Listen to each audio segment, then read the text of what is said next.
Heavy Gear 2 is a mech sim developed and published by Activision in 1999. It was created by the same team who largely created MechWarrior 2. As of this video, the game cannot be purchased and is considered abandonware. When Activision lost the license for MechWarrior, they turned to Heavy Gear, a setting created in 1994 and used as a wargame, a card game, and an RPG setting. The setting's mechs were inspired by the anime series Armored Troop Votoms, and the sourcebooks have a distinctive anime flavor to their art. There's a few critical differences in design from MechWarrior. In Heavy Gear, the gears are between 5 to 12 tons, 12 to 18 feet tall, stats that would be too pitiful even to fit into any of MechWarrior's lightest battle mech categories. These not-so-heavy gears can also gracefully roller skate,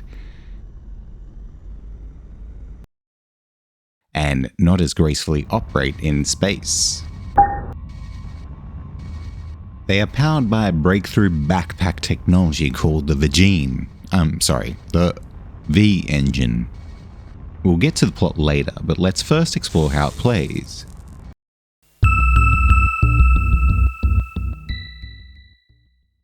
This game is my introduction to the series. I tried to play the original Heavy Gear, but it failed to work. When I was young, I do recall bouncing off difficult controls and then being unable to play the second game because of the requirement of a certain 3D accelerator. It's easy to both overestimate and underestimate Heavy Gear 2's mechanics going in. The controls are unabashedly the sort of thing you'd expect to find in a simulation.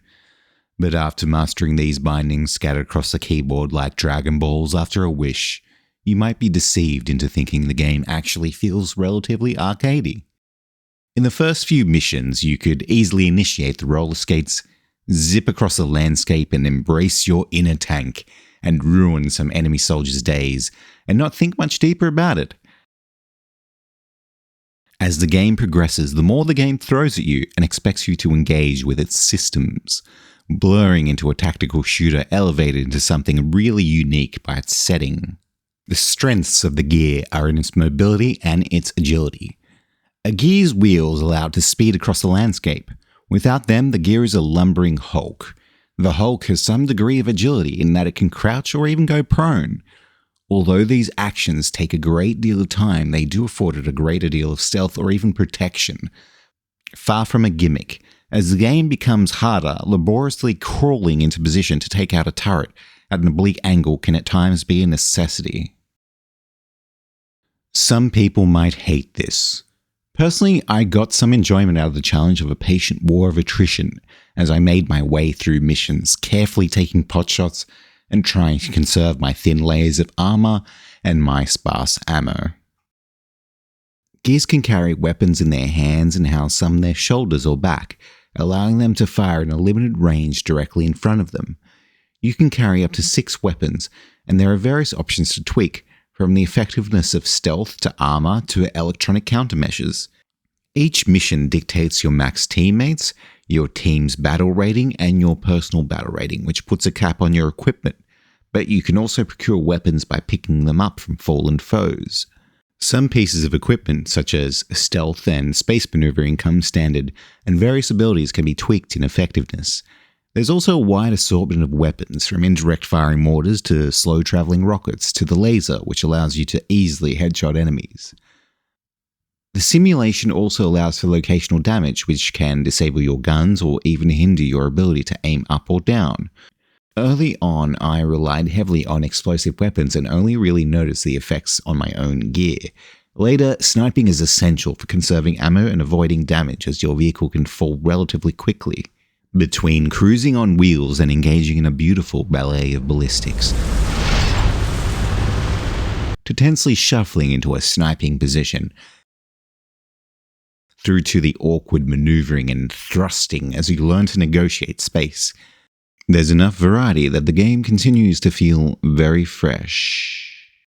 Initially, I was unconvinced, but the harder it got, the more I enjoyed using the game's systems and understanding it more. The stealth system is far more functional than that of Star Siege's, although it can look a little ridiculous for an enemy to look right at you, a rather noticeable object in the bleak landscape, and still not be able to see you. Which leads to some complaints. The AI is atrocious, particularly that of your team members, who seem to have only joined the army to commit self-harm. That's a bad reason to join an army. You can't serve a cause that way. At other times, they will sometimes become stuck on parts of the terrain. Aside from these issues, once you overcome the steep learning curve, the gameplay loop feels satisfyingly tense and rewarding. You speedily roll across the landscape to your next objective, avoiding or ambushing patrols, and meticulously maneuvering into cover waiting to strike. There is also an impressive amount of content, with not just a campaign with 23 missions, but also 8 historical missions, in addition to a few others included with the community bundled release, which came up to a grand total of 38 historical campaign missions on top of the 23 normal campaign missions. That's a lot of content, and I enjoyed my time enough that I probably will return to it. Anyway, let's carry on with the plot.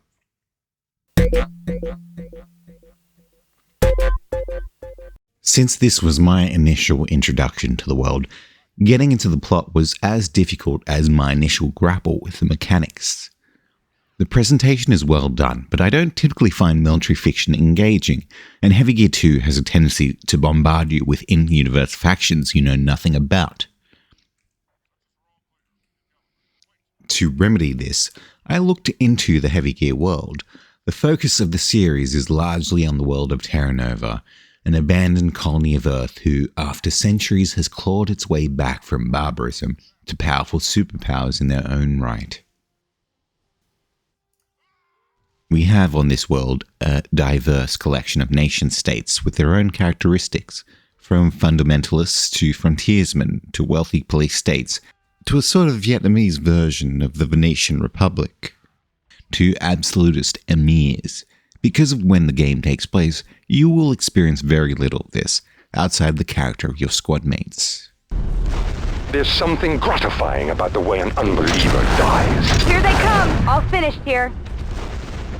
Heavy Gear 2 begins when an antimatter bomb annihilates a city on the contested equatorial border of the Badlands between Terra Nova's polar super-alliances.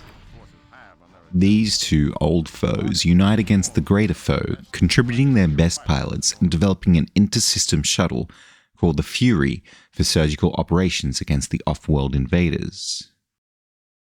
Back on Earth, a dictatorial government has arisen in the ashes of World War III.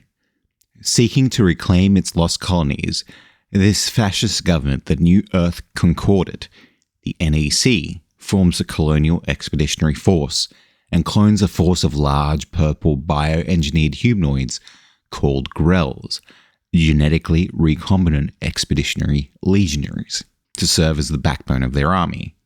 These sterile, disposable troops who tower over common men are mistreated as property by their NEC overlords. They are incredibly talented with various different specialized strains and are a critical part of the CEF Army's success.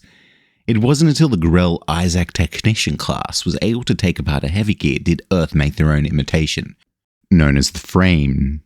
On our first mission, we meet one of these Grell, who expresses some admiration for your abilities. This is Calestel. You have done well taking care of my men. Allow me to assist you with the last of them.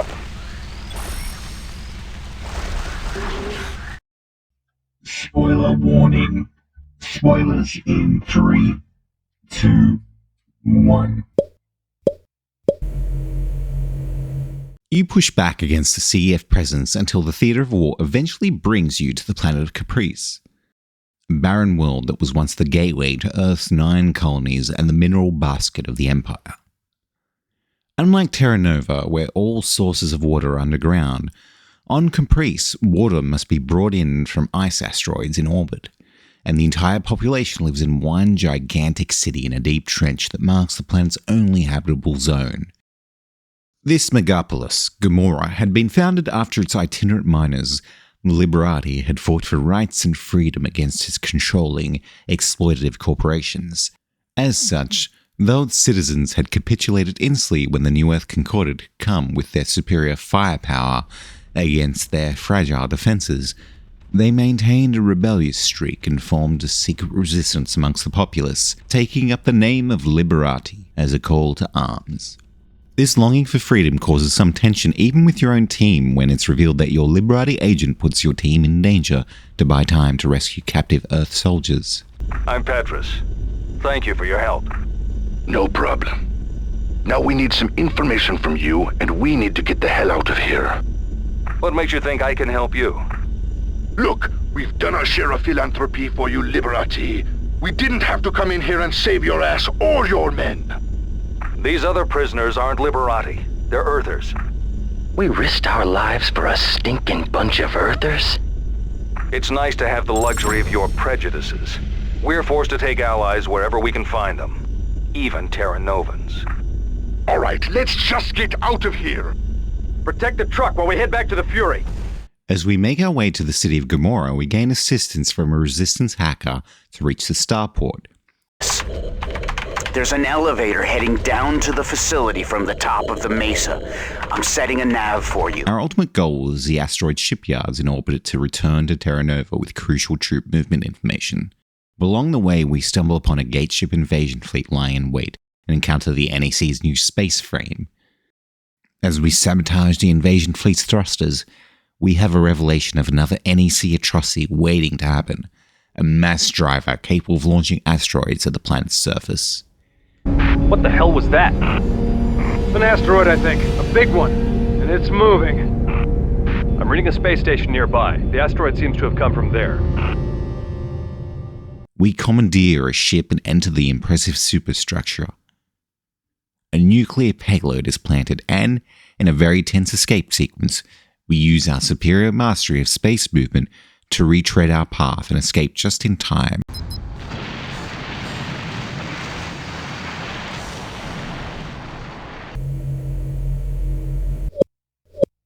And that's the story of Heavy Gear 2. I'll admit that I have a personal bias against military fiction, but I began to appreciate the story more as I learned more about the background. I feel someone already familiar with the world would be right at home, but even for newcomers, it's possible to enjoy a mech game and get swept up in its events without necessarily buying into the complete story. A large part of this is because the locales themselves have character in their own right, and are very diverse, and a huge part of the draw, which allows me to very easily segue into...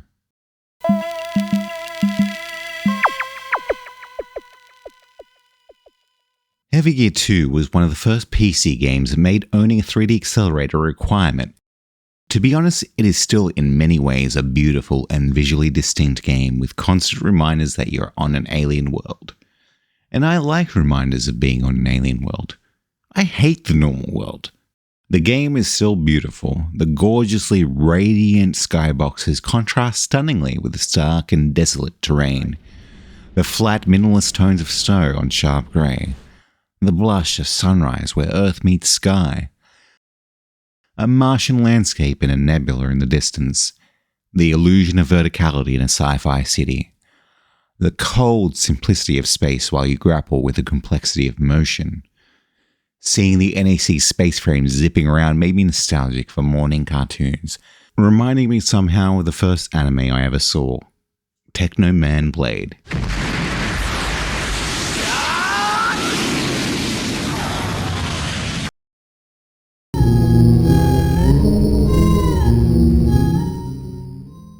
Heavy Gear 2 has a decent cinematic score that for some reason never played on my downloaded copy.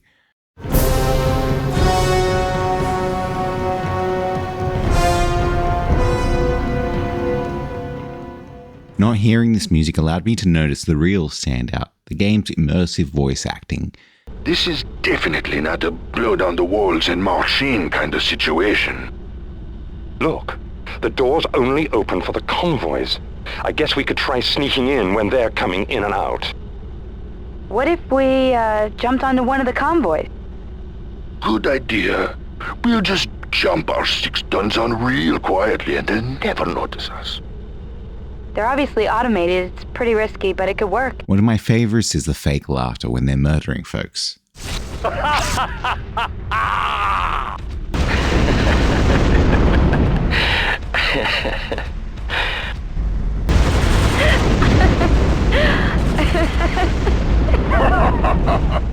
Each mission has a button for a voice-acted mission briefing.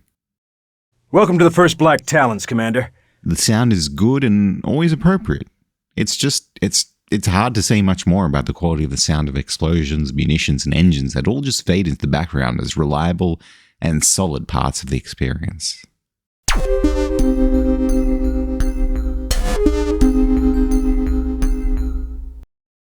The game was also released to Linux through the efforts of Loki Software. It was the first game ever ported from DirectX to OpenGL, and thanks to the insufferable but admirably stubborn Linux people, in order to port the game's 3D audio, the open source 3D audio library OpenAL was created. In the same year as Heavy Gear 2's release, Heavy Gear 3 was in development by Savage Entertainment and would have added on-foot combat, but sales of Heavy Gear 2 did not live up to Activision's expectations, and this style of mech game failed to meet the new console-oriented gaming landscape, and so the game was cancelled. In 2001, a 3D animated kids show was produced that lasted 40 episodes, but it differed significantly from the canonical setting.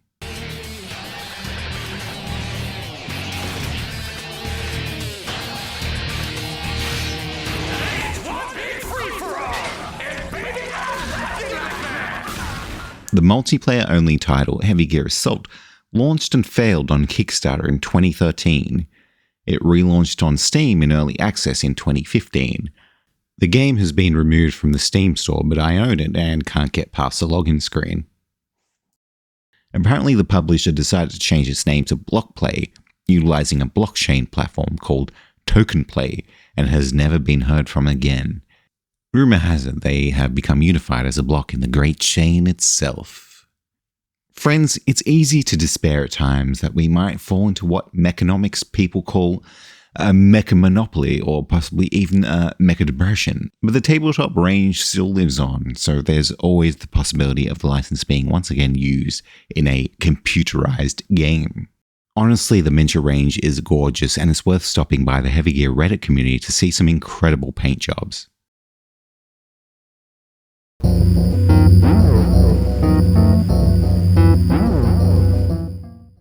One thing I enjoy and seek out in mech games is the feeling of weight, so I went into Heavy Gear 2 expecting to be disappointed by its roller skating robots. What I found is a game that earned my appreciation with its uncompromising gameplay and beautiful environments. The difficulty curve is steep, but as a result, we have a very rewarding and highly unusual tactical shooter. Not only can I appreciate someone's nostalgia for this franchise, especially if they were a kid smart enough to learn how to play it, I can definitely share in the abiding love still felt for this title, and for its setting. Until next time.